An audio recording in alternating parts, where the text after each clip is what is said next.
நீங்கள் பார்க்குற ஒவ்வொரு மரத்துலேயும் அதாவது எண்ண முடியாத அளவுக்கு தேங்காய்ங்க, அந்தளவுக்கு ஒரு பயங்கரமான ஈல்டு இருக்கிற ஒரு தோப்பு தான் நமக்கு இன்றைக்கி சேலுக்கு வந்திருக்குது. மரத்தை பார்த்தீங்கன்னா தெரியும், மரமே உடஞ்சி விழுகிற அளவுக்கு அவ்வளோ ஒரு பக்காவான ஈல்டோடு இருக்கிற ஒரு தோப்பு தான் இன்றைக்கி சேலுக்கு வந்திருக்குதுங்க. ஏதோ ஒரு மரம் தோப்பில் இப்படி இல்லைங்க, ஒவ்வொரு மரமே இந்தளவுக்கு பக்காவான காய்ப்போடு தான் இந்த ப்ராப்பர்ட்டியில் இருக்குது. ப்ராப்பர்ட்டி உங்களுக்கு எக்ஸ்ட்ரா எங்கே அமைஞ்சிருக்குன்னு பார்த்தீங்கன்னா கரெக்டாக பொள்ளாச்சிங்க. பொள்ளாச்சிருந்து ஆனமலை வாசானியம்மன் கோயிலிருந்து கரெக்டாக ஒரு 7 கிலோமீட்டர் டிஸ்டன்ஸில் இந்த ப்ராப்பர்ட்டி நீங்கள் ரீச் பண்ணிடலாம். அதுவும் பார்த்தீங்கன்னா பஸ் ரோட்டு மேலேயே அட்டகாசமாக அமைஞ்சிருக்க ஒரு ப்ரைம் ப்ராப்பர்ட்டிங்க. ப்ராப்பர்ட்டியில் ஒரு கிணறு வந்துடுதுங்க, ஒரு ஃப்ரீ இபி வந்தது, ஒரு லேபர் ஹவுஸ் வந்துடுதுங்க. ஸோ அட்டகாசமான ஒரு ப்ராப்பர்ட்டிங்க. ஃபுல்லாகவே இளநிக்கு இறக்கிட்டு இருக்கிறாங்க. நல்ல ஒரு வருமானம் தரக்கூடிய ஒரு அளவு வயசு மரங்களுடைய ஒரு அருமையான ஒரு தோப்பு தான் இன்றைக்கி சேலுக்கு வந்திருக்குது. இந்த ப்ராப்பர்ட்டிக்கு உங்கள் ஓனர் சொல்லும் விலை பார்த்தீங்கன்னா 1 ஏக்கருக்கு 90 லட்ச ரூபா ஃபைனலாக கேட்குறாருங்க.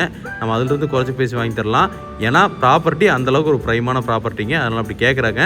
ஸோ நம்ம முடிஞ்ச அளவுக்கு எவ்வளோ தூரம் வாங்கி தர முடியுமோ குறைச்சி பேசி வாங்கி தரலாங்க. அதாவது உங்களுக்கு ஃபுல்லாகவே இளநிக்கு தான் இறக்குறாங்க. ஒவ்வொரு மரத்துலேயும் காப்பு எந்த அளவுக்கு இருக்குன்னு பார்த்தீங்கன்னா தெரியும். ஸோ இவ்வளோ தூரம்லாம் வந்துட்டு ஒரு மரத்தை மெயின்டைன் பண்ணி பக்காவாக கொண்டு வந்திருக்கிறாங்க. அதே மாதிரி ஊடு பயிராக பாக்கும் போட்டிருக்காங்க.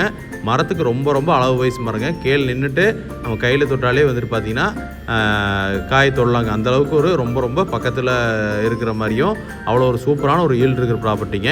இன்ட்ரெஸ்ட் இருக்கிற பேருக்கு கால் பண்ணுங்கள். நன்றி, வணக்கம். நம்ம சேனலில் பார்க்குறோம்.